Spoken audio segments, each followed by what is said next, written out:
Welcome everyone to this meeting of the South Kingstown Town Council. It is Tuesday, October 11th. The time is 7:30 p.m.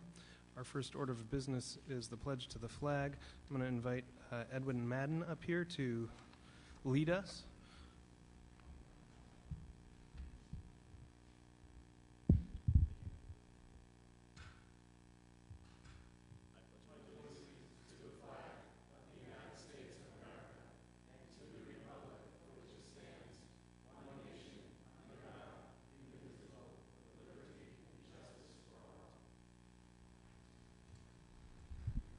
Thank you, Edwin. Now, at a previous council meeting, we passed a resolution unanimously to recognize what Edwin has done. He's our newest Eagle Scout locally, so I'm just going to take this time to read the resolution that we already passed. And it says, whereas Edwin Joseph Madden has devoted his time and his energy to complete the requirements of and participate in such a worthwhile organization as the Boy Scouts of America, and whereas he has secured funding for materials to restore the habitat and build nesting boxes for the South Kingstown Land Trust, the nesting boxes were designed for the American kestrel, which is a declining species. During the project, 25 scouts helped build and clean the area where they installed the boxes, located on South Kingstown Land Trust property. These nesting boxes have contributed to restoration of the American kestrels. Whereas he has attained the highest rank in scouting by becoming an Eagle Scout, bringing pride to himself and honor to Troop 44 Matunic, his family, and to his community, may this be a preview of his future dedication to a purpose and service to pursue until he accomplishes the goal that he is seeking. Now, therefore, we, the Town Council of the Town of South Kingstown, do hereby extend our congratulations for a job well done and best wishes for success in all future endeavors. So, thank you, Edward.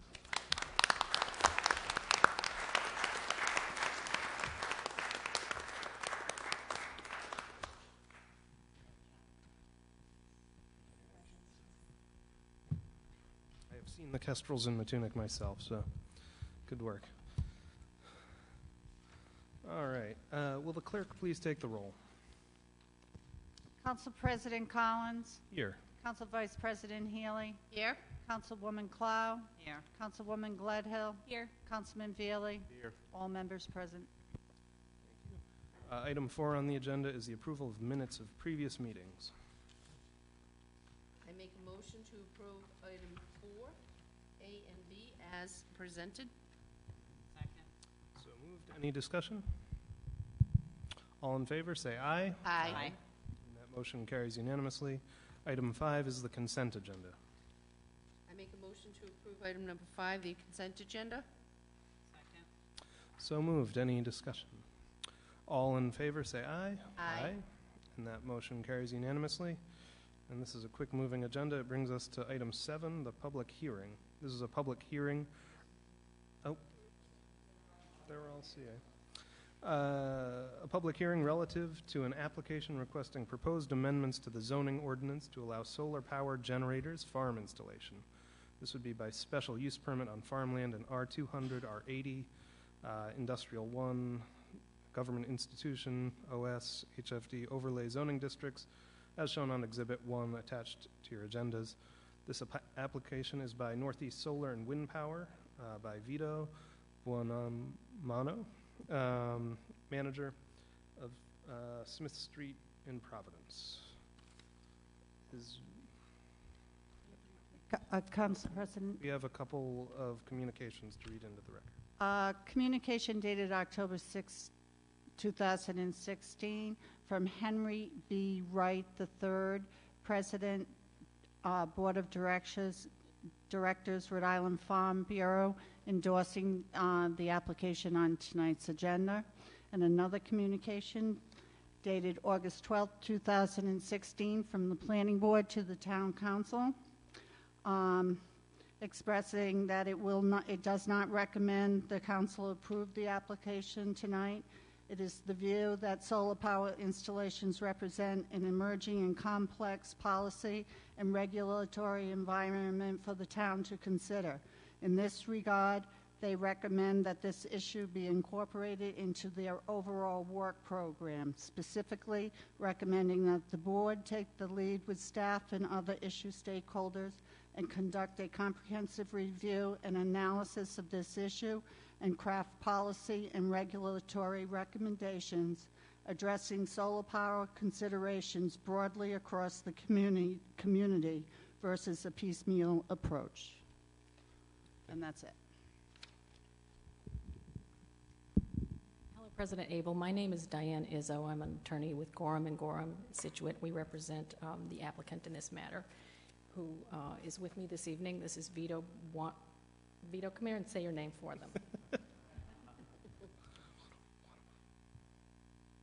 Buonamano. Thank you. Sorry. Does that mean in good hands? Yes. It does.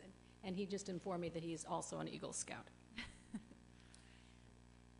We have been working on this proposed amendment to your ordinance for quite a while now, and we had several meetings with the Plan Commission.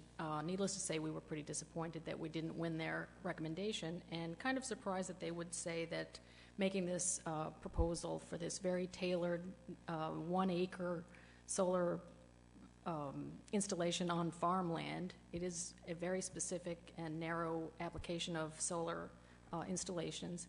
Is a piecemeal approach, particularly since this town has embraced solar energy so successfully, especially in the residential program that was brought to you last year, and in the very recently amended ordinance to do with the industrial and the that at your last meeting you passed a solar amendment to your ordinance. So we certainly hold out hope that you will see this not as a piecemeal approach, but rather as a way to start small, which is not a bad thing in the state of Rhode Island, and that it will be a way for farms to generate income, which they desperately need, and provide benefits to the grid as well. It's power for the grid and a payday for farmers.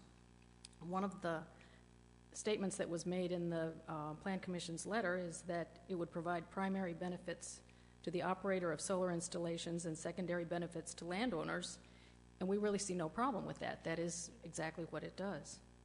So we know that you've received our letter of August 16th with all of the comments that we thought we were working pretty closely with the Plan Commission. So since we had addressed something like 26 of their comments in very specific detail and had incorporated not only their comments, but some very valuable lessons that we learned from looking at the ordinances in other towns, including Cumberland and Hopkinton, we were hoping that we would find a welcome here. I would certainly let you know that we have our engineer, Scott Milnes, is here this evening. Scott? And he can answer any questions that you may have, and with that, I will let you undertake your discussions, if you will. Any questions for the applicant here? I think maybe Scott, did you say? Yes, Scott Milnes? So I think one of the problems for the recommendation from the planning board against approving the ordinance change is that they just didn't have enough time to review the newest revision. I think it was supplied to them the day before, maybe the day of their last meeting. But I think one of the issues in talking to our planning director was there are no provisions for setbacks within this ordinance. And if you could you tell us what those provisions might be in other towns, cities? Typically in other towns, the setbacks are the typical setback requirements for structures or facilities that would be on a parcel. And has that become an issue in other locations? No. Our company, my company is Equinox Renewables. We're currently building a couple of projects up in Gloucester, Rhode Island, and Gloucester follows the town setbacks, and their bigger concern is the screening of the projects from public view, which in this ordinance we put that the projects would be screened on all sides or whatever to prevent the view shed. So that's been a lot of sensitivity with towns. these systems are, to the high end of a solar panel on a system is only about 8 feet. Typically the fences are about 15 feet away from the array, so we can put 6 to 8 foot vegetation around the perimeters of the fence. So basically, we can pretty much screen them from view if there is a view shed concern. Vito and I have been working for about 9 months in South County and Richmond and Hopkinton, and just to give you a scale of things, we've been to farms and all through South Kingstown, and to date we have 3 clients in South Kingstown that have farms that want to do these projects. We have the Cottrell Farm, we have Washington County Turf over near the railroad tracks, and we have the Clark Farm, so Glen Rock Road.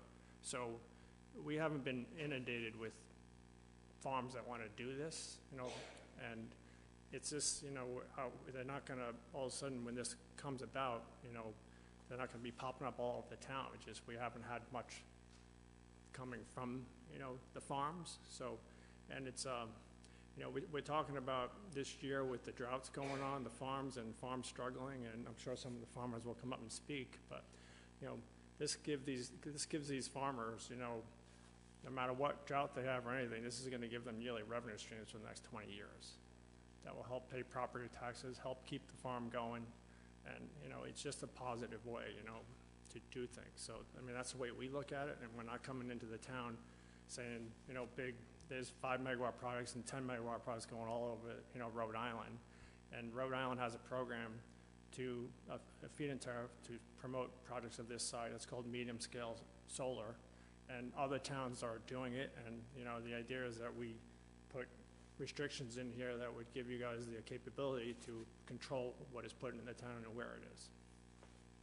If I could just speak to that issue about setbacks, the way it was addressed, it wasn't omitted. It says that in paragraph 1, paragraph 2, dimensional requirements, the installation shall meet the minimum front, side, and rear yard depth setback requirements in the applicable zone, and observe the maximum building height requirement for permitted uses in the applicable zone, and shall comply with any further dimensional requirements established as conditions of the special use permit. So as you know, the burden is on an applicant in an application for a special use permit, and the Plan Commission at that point can negotiate the special concerns of every particular parcel. Now, many of these parcels have areas of a lowland or that would have absolutely no visibility to anybody else. So it's very hard to see how there could be an objection within a 10-acre parcel of finding 1 acre to put a little solar installation on. We also allowed for the buffer zones. We really tried as best we could to meet all their concerns.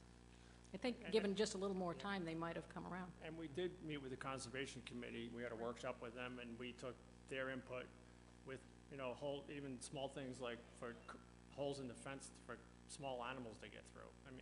We met with them, and we eliminated any, tree clearing for the arrays, maybe out of, some shading if we have shading. And we also eliminated that all the ground that we go on, we're not stripping topsoil.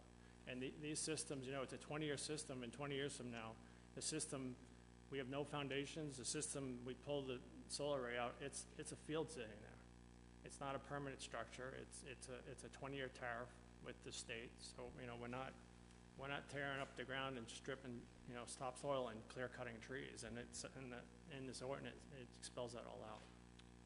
I appreciate all the work you did meeting with all those provisions and revising it.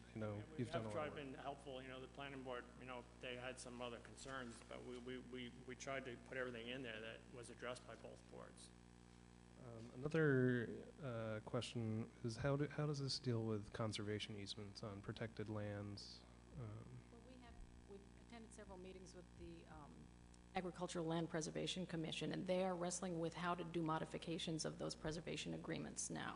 So they've undertaken their own work study project there, and right now it's not possible to install on preserved land. The people that we are... Charles is out of there. Right, we have all of the people who are contracting with Northeast Solar have managed to avoid those particular areas of their properties. But it does mesh with the goals of preservation of farmland in allowing the farmer to continue to operate as a farm and to keep his land out of the development, especially as residential development, which we really try to avoid. And of these three potential projects, if this ordinance does not go into effect tonight, does this put a major delay into your plans? We've gone down the path with the clients in the town, and we've gone down National Grid's interconnection path to make sure these projects can actually go into the infrastructure, and to secure tariffs for these projects. We've gone down past to secure tariffs for these projects, so the grid will buy the power for the next 20 years. So there's a lot going into a project, and the timing is everything with these projects, because projects are constantly being built. You're doing projects on the landfills, and also the substation's filled up, and you may have to upgrade a substation. There's a lot of different things going on. So we're pretty much we've been going down the path, because just if everything falls in line, we're ready to build a project for the clients. By limiting the size of it, they allow more people to participate in it, whereas in other towns, one very large solar project can consume all of the capacity, as he was just saying. These 1-acre solar systems are better for the grid versus a very large system, because when the sun goes behind a cloud, you can lose 50% of the power from a photovoltaic system in less than a second. And I just want to repeat what I said to the Conservation Board. I wish we didn't have to go on farmland, okay? The State House and the federal government support these solar on farms to meet Rhode Island and federal mandates for greenhouse gas, reducing greenhouse gas by 2030. I think Rhode Island has a mandate to reduce its greenhouse gas by 30%. I wish every roof in the state of Rhode Island was built for solar, but the simple reality is it's not. There's problems with roofs such as shading. They won't hold the weight. People don't have the money. There's many issues. That's why the state came up with a medium-scale solar program to go on the ground and basically for all those roofs that cannot support solar. And we all know solar is clean energy. So if you vote for this tonight, you're voting for clean energy. And you're voting for Rhode Island's future and basically your children's future. Thank you. Any other questions? As I read, and I actually could be mistaken, it looks to me there are 111 parcels that could be privy to having this go through, being R80, R40, and R200. You talked about 3 distinctive areas. Have you gotten more feedback from other areas or other parcels or other property owners and farm owners that would be engaged in this process?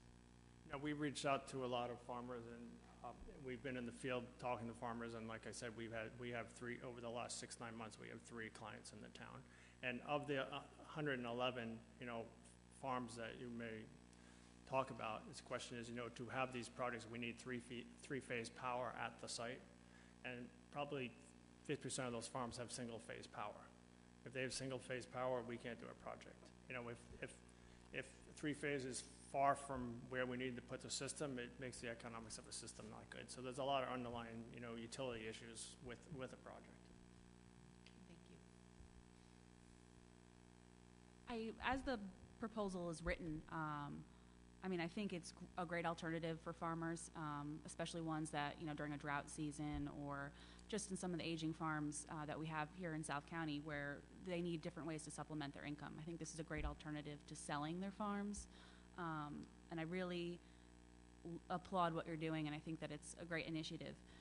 I am concerned that the planning board didn't give it a positive recommendation. I think that there's a lot of room for improvement, but I think there's a balance between over-regulating and allowing property owners to do what they want with their farmland, especially on the scale that we're talking about. It's not like, putting a solar farm in a very small, densely populated area. This is a pretty large parcel of land to have 1 acre of the solar farm. So I really like it. I think there's room for improvement. I want to see this happen for the landowner, and I hope we can find a way to compromise and make it happen.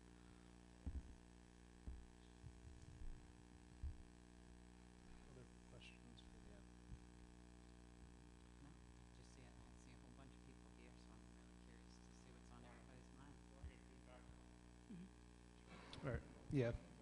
Now we'll open it up to public comment, unless you have something. All right, so at this time, anyone from the public is welcome to come up to the podium, share your thoughts on this particular item. Just state your name, where you live for the record.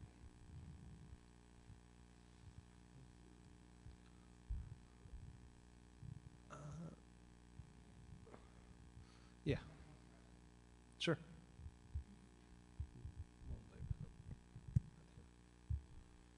John Kelly.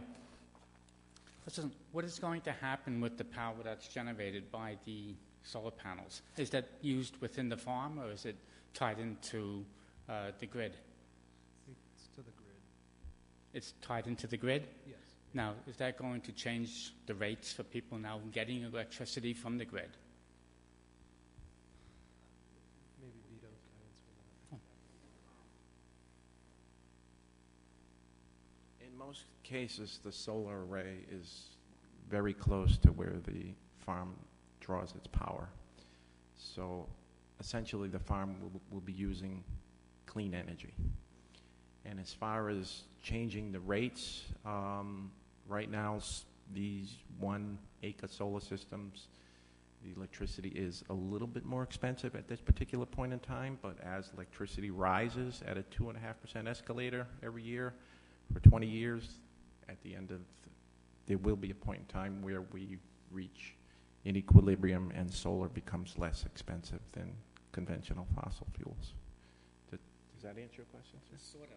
When you're saying it's going to increase, could you tell me by how much? So the answer to your question is that the state of Rhode Island is doing a 160 megawatt regrowth program, and it will increase rates, but whether you do it in South Kingstown or any town, the state is doing and promoting a program for. No, I'm all for solar Right. panels and things, but I'm concerned like the wind turbines. That's a whole different animal. I know it is, but Right. it's one substituting one environmentally friendly power, where Well, the increase goes from 9 cents a kilowatt to 29 cents. Back to Vito's comments of the escalation of power and what, the elimination of greenhouse emissions and everything like that. There's a much bigger picture than just the rate. But I still didn't get an answer to the Yes. question how All much. these programs will raise the rates of the ratepayers, but the question, to your answer, I don't know the exact number, but they all do, and that's how they're promoted. In Rhode Island and Massachusetts, they all do. Deepwater does at a much higher extent than the regrowth program, just because what it is and the infrastructure to get to it. But the solar would be less than a wind project offshore. Oh, yeah, I was only using that as an Yeah. example So- of a rate increase. Those numbers I do Oh, yeah. not know. All right. You're making that sound easy for me. So, That's what we hear Yeah. at state meetings is a nickel amount Okay, all right, for well, clean energy. okay, that's fine, thank you. So I think just to clarify what we heard there, this is relying on the Renewable Energy Growth Program, which is a rather new program that the state has. They've required that National Grid's going to purchase 160 megawatts of renewable power. They purchase that renewable power at a slightly elevated rate. Vito says around 5 cents more than the general electricity rate. So I think in a system like this at 250 kilowatts, that is a microscopic amount on your energy bill. But regardless, that those megawatts are going to be purchased by grid, and we're all going to pay for them. This would allow it to happen in our community, and we'd enjoy those benefits. Okay, other questions or points?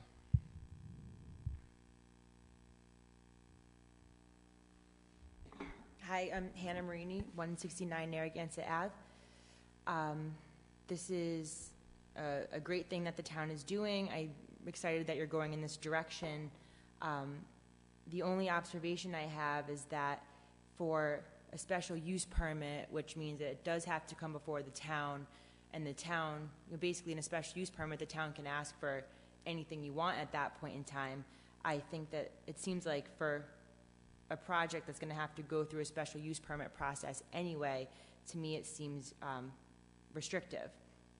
I understand that the reasons that developers like the 250 kW size project, it is a good project, but I think if you're looking at farms and other landowners in town that are really trying to weigh the very difficult decision of, am I going to try and hold on to this land in case future generations want to be farmers, or am I going to sell this for development?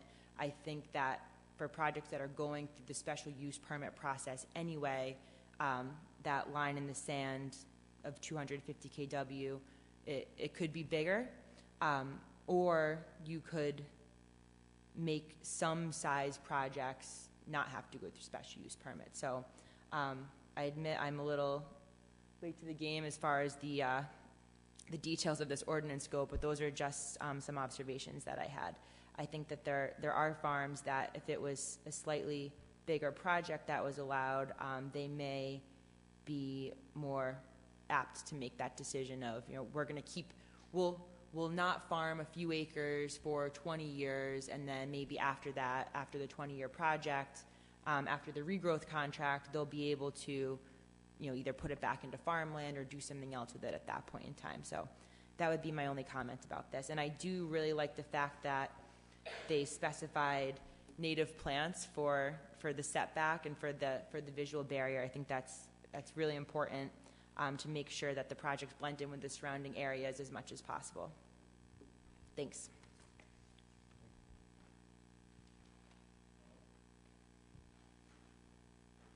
And I'll call you up later because I think we're going to be getting some questions that we might want to ask you. Yours. Anybody else to speak from the public at this point? My name is Gail Richmond. I live in Waits Corner Road. And I don't want anybody to feel that the majority of us are opposed to solar panels or anything like that. That's not the case whatsoever. I think my concern was you've got some of these really large farms, and right now you're going to put in 1 acre piece. What happens when the state could grant that all these development rights that have been sold, now they can expand more? Are we going to see a lot more on these larger parcels? Some of these are 50 acres, 100 acres, and out in the West Kingston area, the power lines go right straight through. It's a lot of farmland, a lot of these installations that could go in. But I will have to say, when we had come to the planning board, I think our concern was there was just no control. It was like, we're going to put these in, we're going to put them wherever we want. It's going to be money, and it's going to help the farmers. And I can understand that.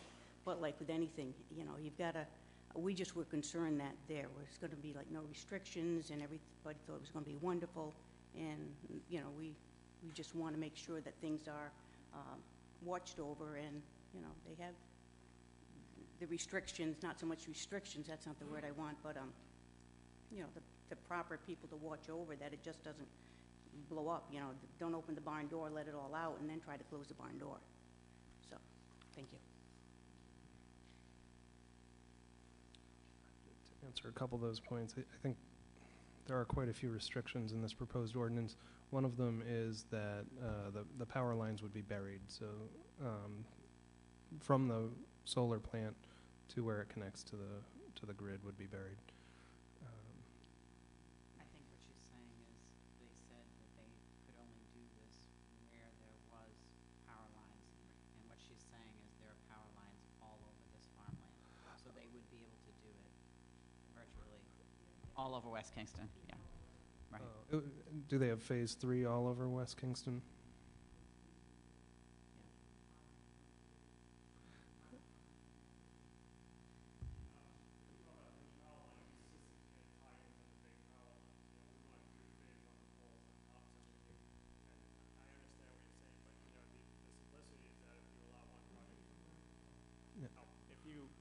on the thing where you're talking about, if you have 10 acres, you can do a project, and it doesn't say you can keep doing project after project after project, so that's something the town can control, that you can do one project per farm, correct?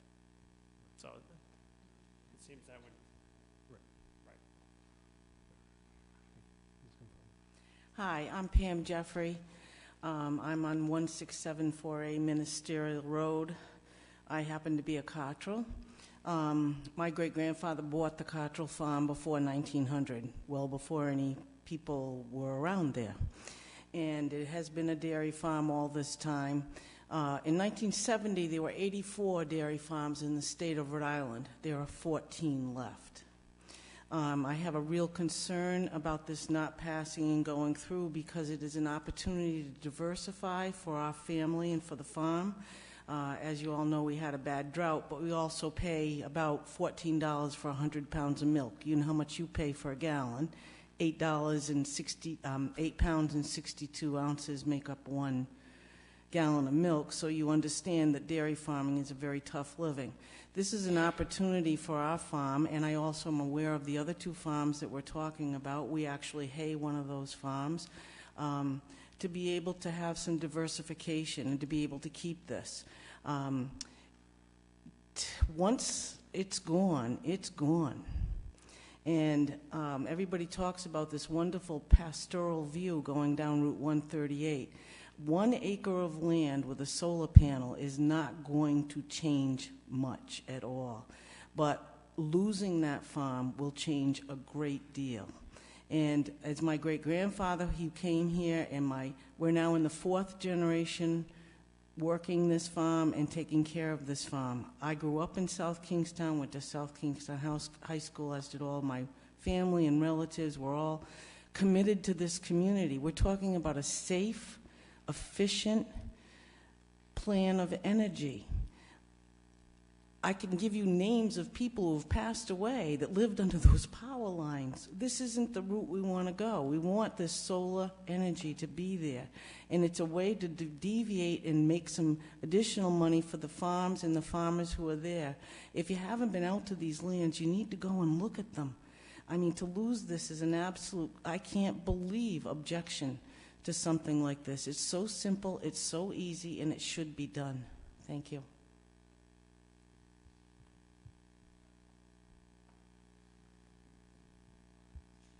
Are there any other comments from the public?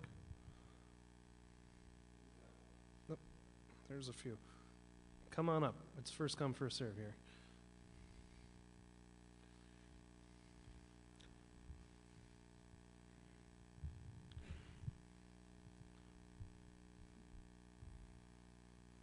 Hi, I'm Chris Vayella. I have a farm on Saugatucket Road. I have a few issues. The one is you make an issue of 10 acres or more. I believe my farm is less than 10 acres. But I have the proper situation for one of these solar panels. I have 3-phase power right in front of my house. I have flat land with no rocks. And it would be easy to put one of these systems onto my property. Concerned with the setbacks, the road, Saugatucket Road runs along the north side of my property, and that's where the power lines are. And it would be easy for me to put that system right along Saugatucket Road.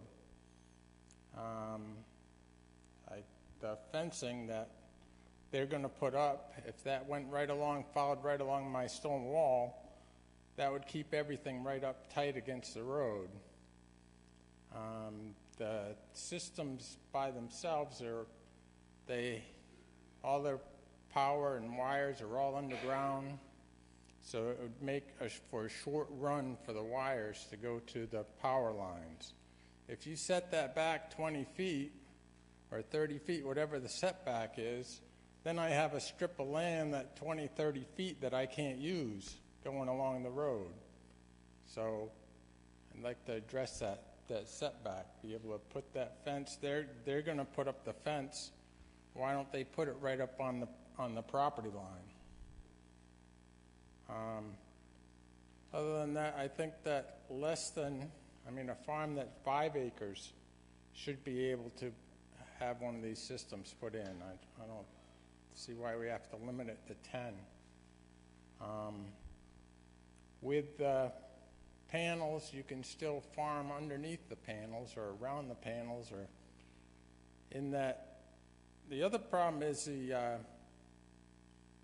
you're worried about blocking the view of the power. I think that solar panels look beautiful. I think we should see them, that they're generating clean power. There's no smokestacks going up. There's no windmills going around. It's all clean energy. So I don't see why the big thing is to hide them away. Why do we have to hide them so people can't see them? Other than that, that's what I got to say. Thank you.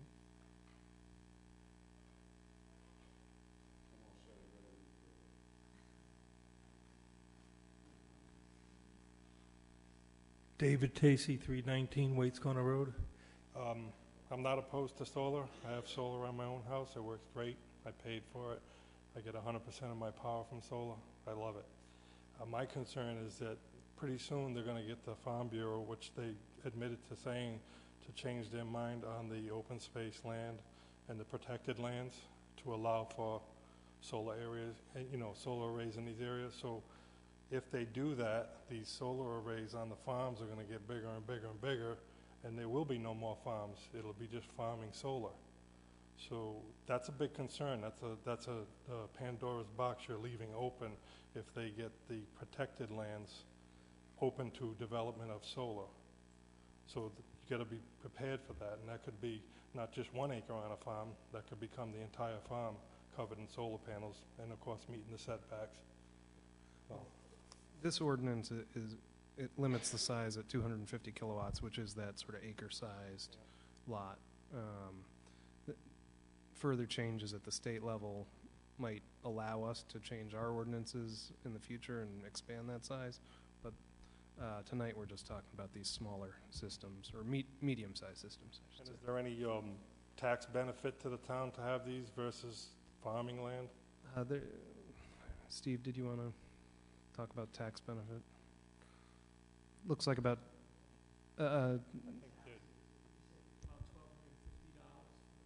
Yeah, the state budget sets any development after January 1st, 2017 at $5 per kilowatt. So at 250 kilowatts, it would be equal to $1,250.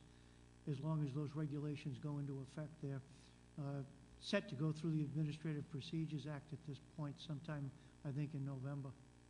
But that's what the state's proposal is. And that's what the town will benefit? The town would get, for Project. that acre, the town would get whatever they currently get as far as the land value is concerned, $1,000 an acre, or if it's in turf, $2,000 an acre. And they would get the $5 per kilowatt or the $1,250. Okay, thank you.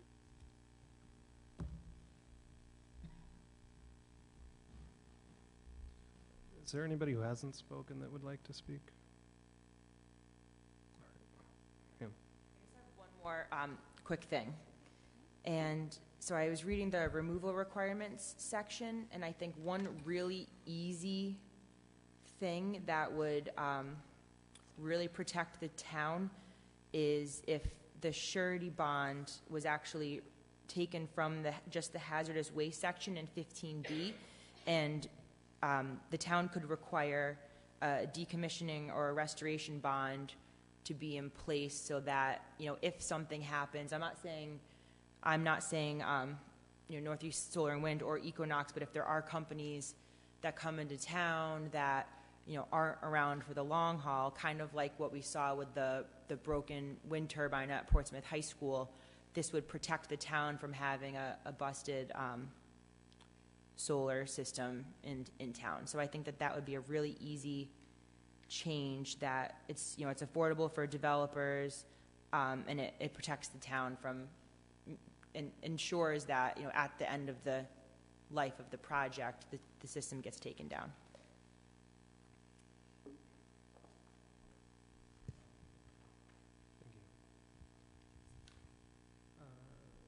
If there are no other comments from the public, Vin, would you come forward and just speak about some of the concerns from the planning board's point of view, whether you might have answers to any of these issues that arose here? This has been a matter of public discourse with the planning board and staff for some while now. As a matter of fact, the planning board conducted no fewer than 5 reviews of this at regular work sessions, and that included a site visit. They went out to a site in Middletown, a 2-acre solar array site in an industrial park in Middletown. And as was mentioned earlier, the Conservation Commission also weighed in. And the ordinance itself, was, as originally proposed, has actually been amended quite a bit through those discussions. I think there's been, I guess, about 3 versions of it. The most recent version was actually delivered to the town on August 11th, which was the night the planning board made its recommendations. I think based on the evolution of the ordinance through the discussions, it certainly has addressed a number of items. I think there's probably room for additional improvement, but it went from bare bones to having some, I guess, sufficient controls on it such that it'd be something that would, that could be balanced for the interests of the community as well as the applicant and folks that would host farm entities that would host the installation. We are talking about 1 acre. I mean, some of the concerns the planning board had, a lot of it was, the proposal was changing a bit over time, and I guess some of that, and the different draft versions we delivered fairly close upon with those meetings where it was discussed, so it was a little difficult to provide good reaction to it from a staff perspective and or from the planning board's point of view that it had been changing a bit. The board, I think, is interested in solar. It's an emerging and complicated thing that we have a learning curve to go on, and I think we've embarked upon that. They did make the offer to devise a regulatory scheme that would be more across the board, because we have, the planning board dealt with the solar ordinance installation for brownfield sites, the former landfills, and there has been a lot of interest. Obviously, it was mentioned earlier in the town on Solarize South Kingstown, with it's about, I think, 57 or so installations came out of that. And now the town is working with the CPACE program, and as a matter of fact, there's a meeting next week for commercial applications, installations, and the town has signed on with that program. So it's not like, there's not an opposition per se. I think it's just that we're trying to seek what the right fit is for the community, based on some of the communities in the state have adopted ordinances that are pretty Spartan in their character, and that may work well for them, it may not, but in other places, I know the town of Cumberland was looking for a comprehensive ordinance, which was, I believe it was tabled a few weeks ago because they've had some questions, and they have a proposal for a very large array farm proposal, and I know the city of Cranston's been dealing with that too, so there's been a lot of interest in, and it's promoted by state policy, by federal tax policy, and by, I guess, good environmental policy as well. But at the point of the 11th, when the planning board made their recommendation, it wasn't so much a no other than they didn't support the proposal as currently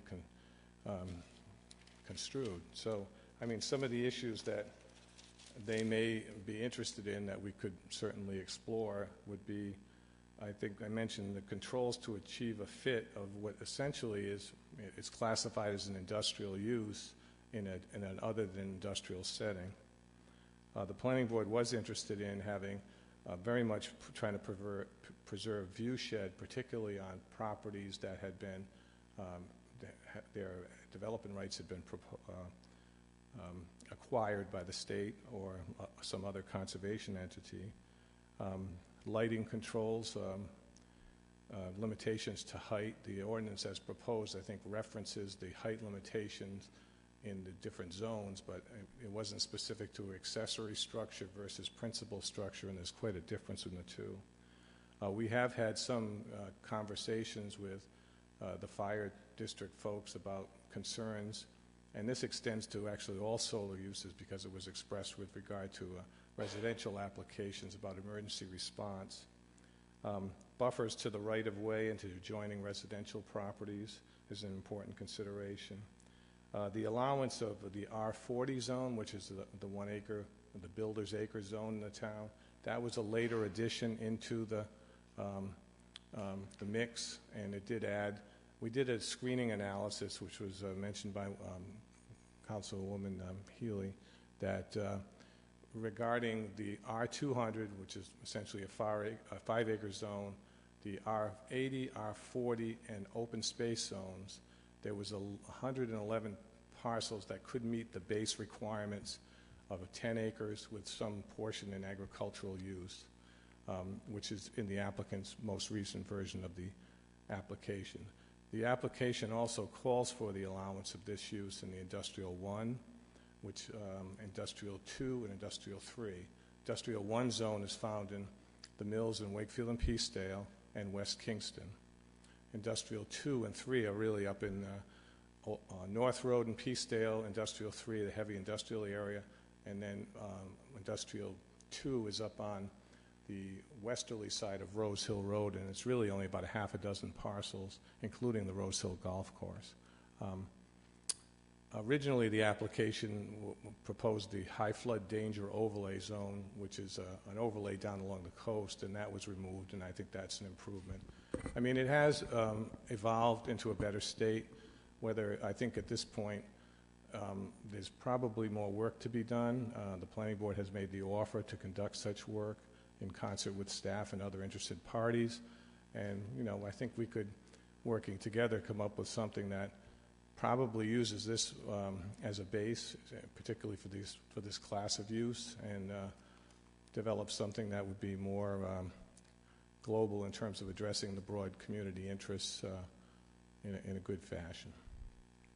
Ben, can you address the concerns about the property lines and how close these would be, and that there's no buffer zone? With the special use permit, would it be decided on a case-to-case basis, or how would we determine? Special use permits are governed by there's some general standards in Article 9 of the zoning ordinance, which gives but most special use permits that are written under the enabling statute today, and I'm looking at our solicitor to make sure I'm on solid footing, but usually establish specific criteria related to the special use permit that would assist the zoning board in their formal consideration of the matter. So that part of what was proposed by Ms. Izzo would establish those additional criteria. The planning board, the original discussions going back a bit did not have any, those were absent from the draft or the original proposal at that time. So there's been addition of quite a number of items. It didn't come to the point where the planning board was, I guess, fully satisfied or had the full breadth of time to review that. That, as I mentioned, that last version, which is the one that's before you tonight, was kind of late in the game coming to the planning board. But it was based on earlier discussions. So we had, as I mentioned, 5 sessions with the board specific to this proposal. Ben, I have a question about the special use permit. So the zoning board issues the special use permit? They are the permitting authority for a special use permit, yes. And planning is advisory? Yes. That process? The proposed ordinance would have what's called development plan review, which is a process where it's an advisory, which gets reviewed by a staff committee called the Technical Review Committee, and the planning board would conduct advisory review and make a recommendation to the zoning board. So if we were to consider that the planning board should have another look at this, realistically, it's hard to predict. What kind of time could we expect?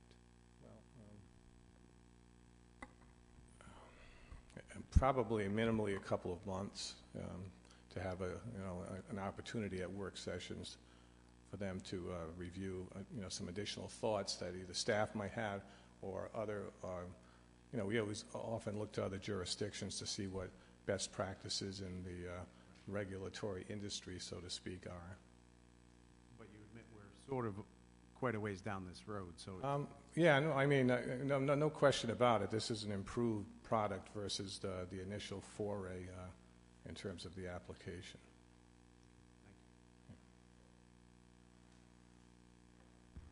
Questions for Vin? Okay, thanks. Thanks, Vin. Any other questions for the applicants? All right. I'd entertain a motion to close the hearing then. I make a motion to close the public hearing. Second? So moved. Any further discussion? All in favor, say aye. Aye.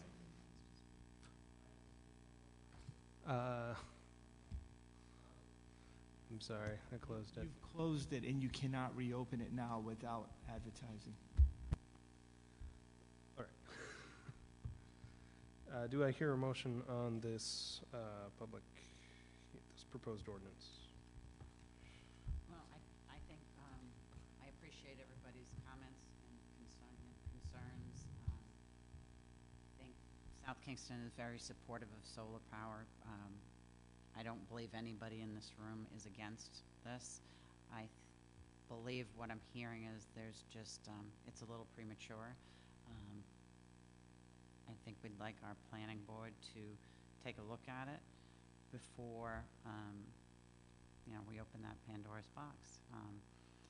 It's important that they look at the entire community rather than a specific project or two and come up with an overall recommendation.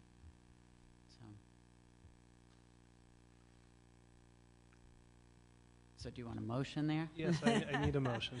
I would make a motion to deny, and I would recommend we send this back to our planning board with hopes to hear back from them by maybe the beginning of the year. Give them a few months. Before there's a second, if there's going to be a second, on your motion to deny, can you incorporate into that the information and recommendation from the planning board that you received dated, is that dated August 12th? I just asked you to include that in your motion. That would be included. So moved. Do I hear a second? I do think that your date of January 1st, the end of the year, I think you should take it to February 1st because I think you're going to have difficulty with the month of December. Okay. So February 1st. All right, do I hear a second? I'll second that motion to amend the date to February 1st. You second the motion, yes. Okay. All right, do I hear any conversation, discussion? I think that this is, the project is a good project. I think I personally am taking advice of town staff and our planning board that has put in a lot of work to this, that it needs a little more time, but I don't think anybody's saying this is not a good project or a good thing for the town. We want to do it once and we want to do it right, so I don't disagree with the motion. I too would like to see this project go through. I wish there was a way we could tell you could do it tonight and still go back to the planning board and say to create a broader policy. But I think that if we do it right and we get a broader policy in place, that'll open the door for all the farms that you mentioned and all the properties that qualify, easier for them to go through, create the path so that other people can take it. I certainly want to see this project. I feel bad that you've gone through so much time and effort to get to this point, but look at how far we've come and the revisions to this document and how thorough it is now. I really hope that we can get something from the planning board that we can approve and put this in place. I'm going to have to vote against this motion. I feel like the applicants have gone through 5 hearings and done all the revisions they were asked to make, and it seems like a very restrictive ordinance compared to what other communities seem to have done and seem to be succeeding at. I do think that the planning board would have ample opportunity, whether we pass this ordinance or not, to come back with a more global perspective, even make changes to this ordinance if they feel that something is wrong there. And I think, we have a history of doing things incrementally in town anyway. We already made a special carve-out for the industrial zone at our last meeting, so I think I appreciate the planning board's concerns. I think we definitely want to encourage renewable energy as much as possible in town, and I think passing the ordinance tonight would allow a few projects to go ahead, and then we could improve it if need be. So, Can I clarify then? So we can approve this tonight, but still ask the planning board to come up with a broader policy. Is that correct? Correct. Okay. You can, but applications that would be filed before any amendments were made would not be subject to those amendments. Right. And everything has to go through the special use permit process, correct? Yes. Okay. Well, then I'm going to change my... Well, so the projects that are already in the process wouldn't have to follow any of the amendments that the planning board comes through with. And I think that's what we want, to give the planning board an opportunity to make sure they have all the regulations in process, in Just to make sure place. to clarify, it's not a question of projects that are in process.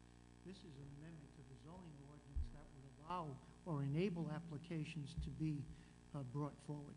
Right now, those applications can't go forward because there is no allowance within the land use plan. So, but if you were to pass this evening, then there could be petitions that would come forward asking for it. And if there were amendments that were necessary amendments, those applications would not be subject to those coming forward. So I think it may be dangerous to provide an ability and then attempt to revise it while those projects were actually going through a process. Well, you won't get an argument from me that government moves way too slow. However, I don't think this is a tremendous amount of time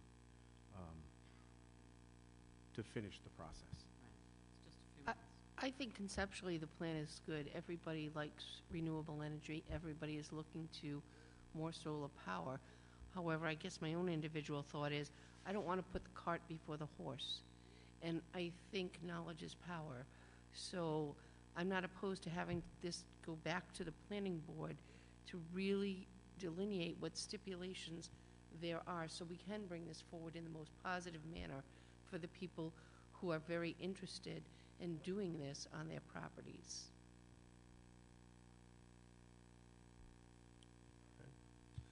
well, any other comments? All in favor say aye. All opposed? Nay. And by a vote of 3-2, that motion carries.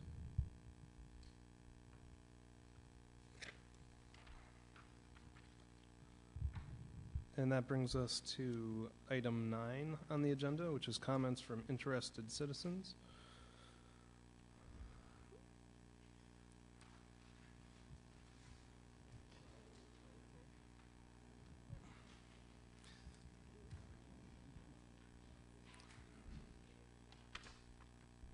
If there's anybody who would like to come up at this point, this is your opportunity to address us. Tell us what the town could be doing better. Tell us what we're doing great, even better. Just state your name for the record, and first come, first serve.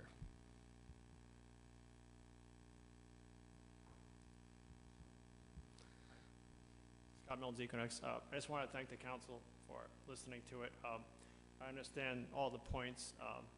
Some of these projects that we will have that may be jeopardized by this decision, but that's obviously something that we have to deal with as, having investors and to deal with the grid and interconnection, and, things can happen.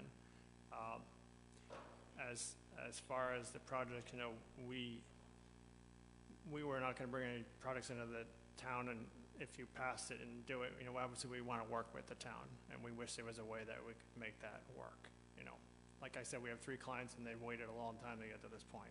My concern is that it goes back to the planning board and they heavily restrict it, and then all of a sudden, you know, it becomes too restrictive to do projects, which has happened, you know, in other towns. So. Thank you. And we'd like, you know, with the planning board, anything that happens, we'd like to participate so we can be involved. And obviously, going through 5 iterations, we did change things to, you know, to satisfy both boards. We tried to, you know, make it a working thing. But sometimes I've been involved with towns that sometimes it's a never-ending cycle of just things where you never get to a point. Can't speak for the planning board, but we will try to make sure that this gets dealt with in a quick manner. I just had a quick conversation with Vin. I think we're going to meet and have some productive meetings. We really appreciate having a goal of a time, February 1st. That's good. And a little bit it was like fitting shoes in a shoe store used to be, where you try something out and they said, no, I don't like that. Bring something back. No, I don't like that. And so I didn't bring the shoes back quite fast enough for them. But now we can work together and address all those issues because, you know, lighting is not going to be an issue. And I'm sure that this will proceed much better. We'd love to have the planning board. I mean, in Cumberland, the planning board brought the whole ordinance to the town council. So this is, they're a hard-working group. My gosh, the number of meetings they had over the summer was phenomenal. So thank you very much for your attention tonight. Thank you. Thank you. And I forgot what I was going to say. We'll see you in February. Thank you.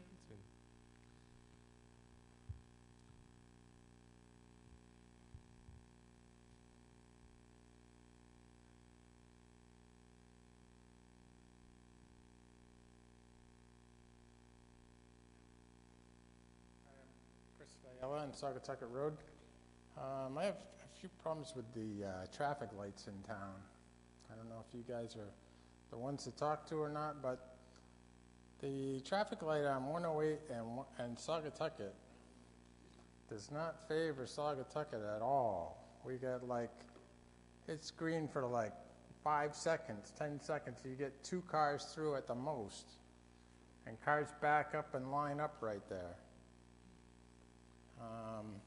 I know 108's a state road, so maybe you don't have any jurisdiction on that light, but... Yeah, I believe that is a state jurisdiction thing, but... It's state jurisdiction, but we have input with the state. They do traffic analysis there as far as what the timing should be on that light. If it's not effective at this point, the police department in cooperation with the state traffic committee can have that reviewed on site. Different times of the day. It depends on what the controller is as to its functionality.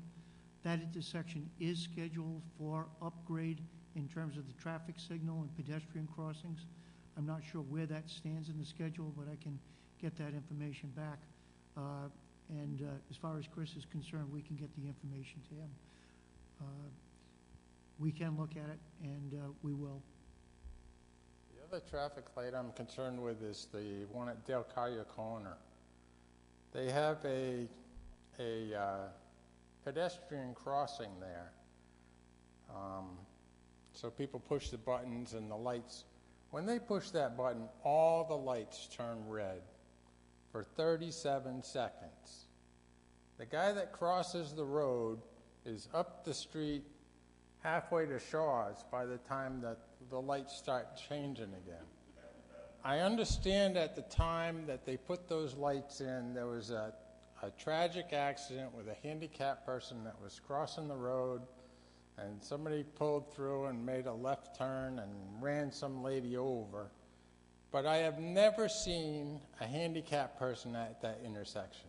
I go through that intersection 2-3 times a day, and that light is I never see any handicapped people. There's always kids or somebody on a bicycle, and they'll hit one of those things and they can go all the way around. They could go all the way around the whole intersection by the time that light changes again. Mr. So I Vayella, think that... I actually had a resident in downtown Wakefield last week ask me if I could extend the amount of time that's at those crosswalks till a longer time frame. So It's interesting, the accident you speak of, my son happened to be there at the red light when that happened and witnessed that.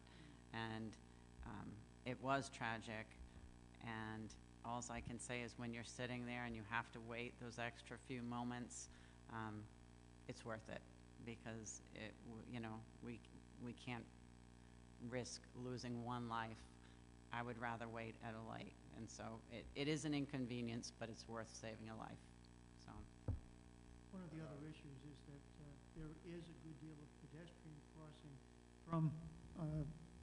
from the housing complex, which is, Indian Run. And some of the timing was based on what the speed is of them being able to cross the street. Some of the people that have impairments as far as, and remember, if they're going to cross the street, they may be crossing two streets. They're going to cross at Dale Collier, and they're going to cross to get again across to get to the Belmont side. So yes, it is an inconvenience, but it's also a necessary public safety feature. We continue to look at those lights, and if the police department sees that there's a difficulty with it, we will deal with them just as we could deal with Saugatucket. But candidly, that light was set recently, and a lot of it was based on the speed of somebody that was either wheelchair bound or with a walker, and the need not just to cross one street, but to cross two sides of that square. I've never seen anybody, handicapped, though. I haven't seen a walker, I haven't seen a wheelchair. Chris, I hope you don't get old. All the times I've been through that. I mean, you've eliminated the right turn on red, you've eliminated, and then you're making this crosswalk go even longer, so I think that could be readdressed. I do miss the right turn on red. I'm with you on that one.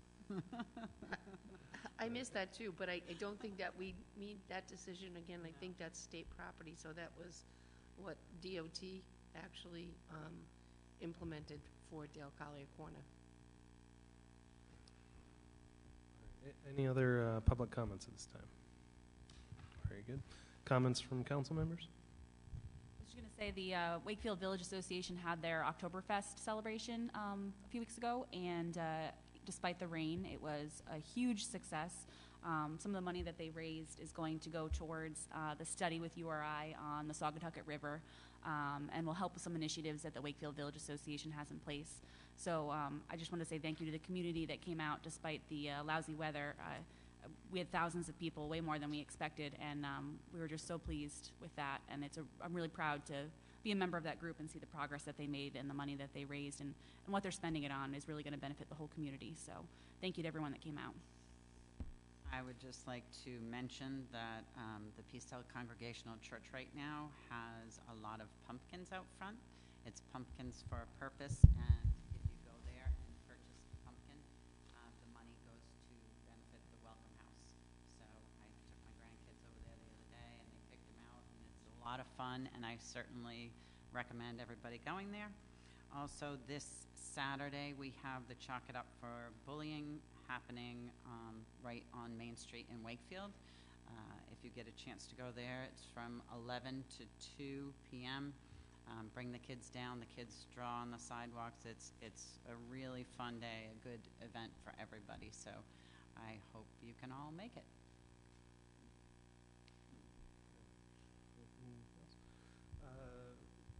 Early voting begins pretty soon, correct, Dale? Or you can come into the...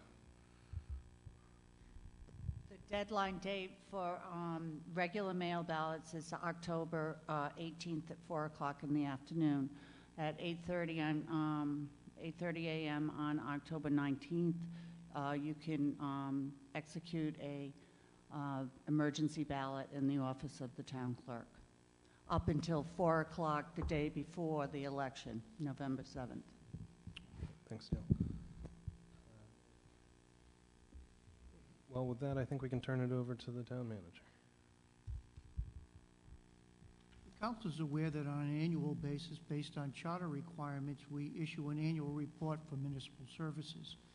The fiscal year 2015-16 report was issued last week. Council received copies in the most recent manager's report. It is a whole new format that was used this year, and I want to give special recognition to each of the department directors, and particularly with Amy Reiner from my office and from Chelsea Seifert, a new principal planner, for the development of the annual report.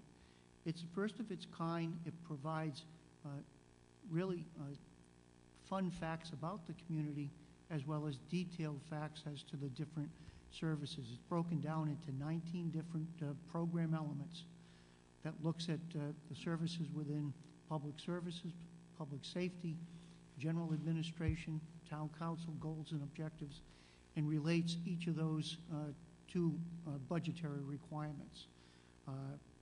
The report is available for review or download from the town's website. It's on the front page. And I do invite the public to take a look at the community services that are provided, and hopefully it'll generate some questions or comments as far as what we can do better, or what isn't being done that needs to be done on an annual basis. So again, I'm very proud of the product that we've been able to put out. I have had several questions as far as a rumor that Chief Vespier is retiring. I will say that it is no longer a rumor. He has issued a letter with my office indicating that he plans on leaving service as of November 1st. His letter didn't say which year, and I had to ask for clarification whether it was 2016 or not, but he did confide that it will be November 1st of 2016, and he certainly will be sorely missed by this community, and particularly by the staff that he works with on a day-to-day basis. Enough said on that. I do want the council to be aware that as of November 1st, I have sat with Captain Jaber, who is a 40-year member of the South Kingstown Police Department, who will assume the responsibilities as acting chief. We will begin a process of recruitment for replacement of the police chief's position. That process will take probably between 2 to 3 months at best. Hopefully, we will see a number of candidates, both in-house and from outside of the police department, that will seek appointment to that position. That's the most information I can give you on this since I received it last Friday. Thank you. Big shoes to fill. And I will definitely miss the nice repartee that you and Chief Vespia have together here. Do you have an update on when Cox plans to connect the live streaming? I've had a few people ask me when they're going to be able to watch it on TV. Right now, everything is held up with Cox, with the final hardwire that they have to have between this building and the Westerly location. Everything else, the new equipment's in place. Everything that we need is ready to go. It's just trying to get that final connection with Cox. I will get an update from IT this week, and I'll put it out in Thursday's packet. Great, thank you. All right? Very exciting. We've been working on that for 2 years, so certainly. Yeah, what's frustrating to us is that it's not something we can control. Solicitor's report. Very good. Any appointments tonight? Then we're on to new business. And item F is a resolution authorizing an award of contract to Parkson Corporation of Fort Lauderdale, Florida, for ultrafine aeration panel membranes and double-sided tape in an amount not to exceed $41,600, including freight, further described in a memo from the Public Services Director to the Town Manager.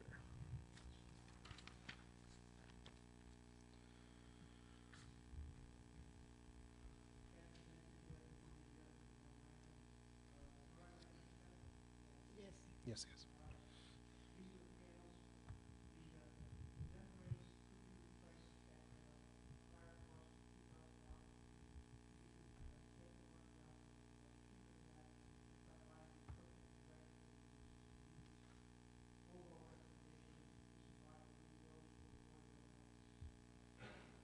Motion to approve agenda item 13F. Second? So moved. Any discussion? All in favor, say aye. Aye. That motion carries unanimously.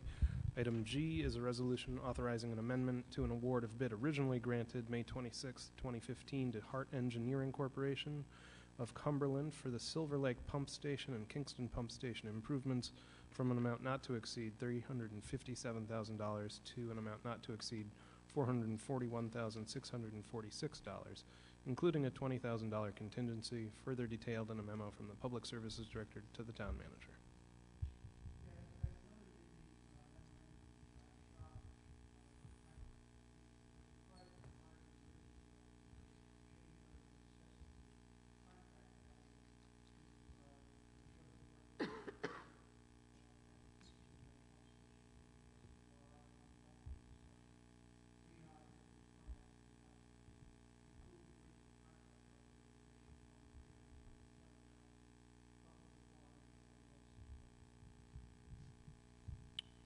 Do I? Motion to approve item number 13G. Second? So moved. Any further discussion? All in favor, say aye. Aye. That motion carries unanimously. Item H is a resolution authorizing an award of bid to Motorola Solutions of Atlanta, Georgia for the purchase of 800 megahertz radio equipment under the Rhode Island Master Purchasing Agreement number 395, an amount not to exceed $58,109, further described in a memo from the police chief to the town manager.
Motion to approve agenda item 13H.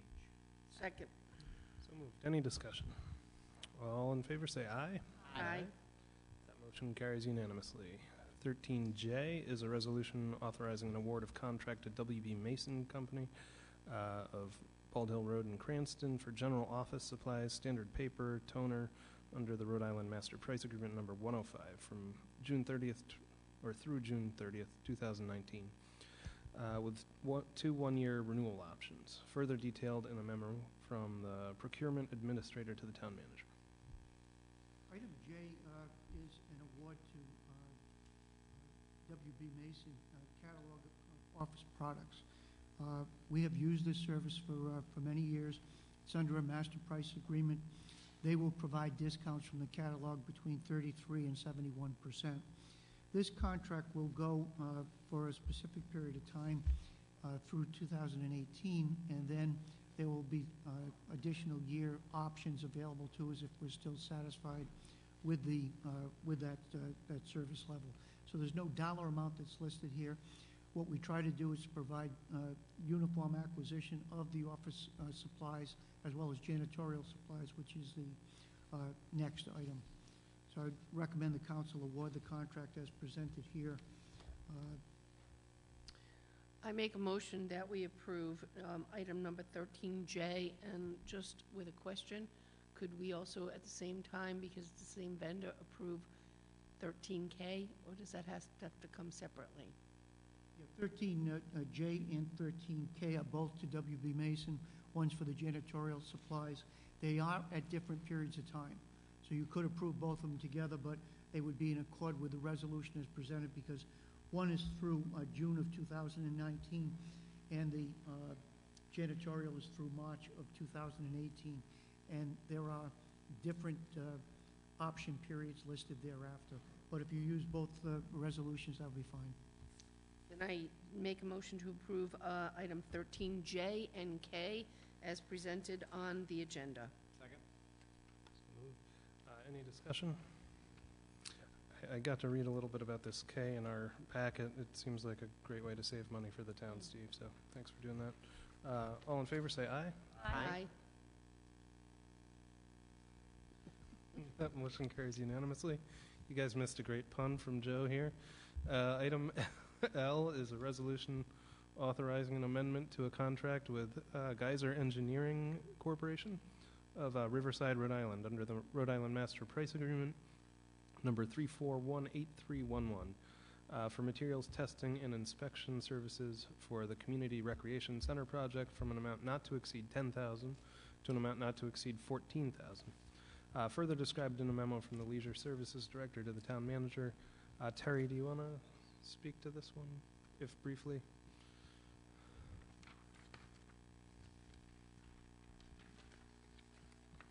Good evening. Yes, the requirements of the project manual for the Recreation Center contract per the architect require that the contractor carry out certain testing of soils, geographic samples, compression testing for the base of the slab of the building, concrete testing, those items, and they're detailed out through the manual for the rec center construction. So they are required, the contractor is required by contract to actually carry out all of these tests as these things are, each process goes through the construction. So at this point we had estimated between $5,000 and $10,000 to cover all of the testing. They are just about done. There's about an estimated $1,000 left on the testing because most of it's done with the site work. The slab is 95% done, the foundation work. So we're just looking to be able to extend that scope of contract to not to exceed $14,000 to ensure that we cover the final testing that's necessary. Thank you. Do we hear a motion? Make a motion to approve item number 13L. Second. So moved. Any further discussion? I think it makes perfect sense that you wouldn't spend this kind of money and not make sure that the foundation is good. Thank you. All in favor, say aye. Aye. Abel, I do want to place on the record, I do not speak to this issue because I'm not involved with the contract, since there is a family relationship to the owner of that company. All right, that motion did carry unanimously, and that brings us to the end of tonight's agenda. I would entertain a motion to adjourn. I make a motion to adjourn. Second. So moved. Any discussion on that? All in favor, say aye. Aye. Any Joe opposed? wants to stay. Unanimous. It is it's 8:55.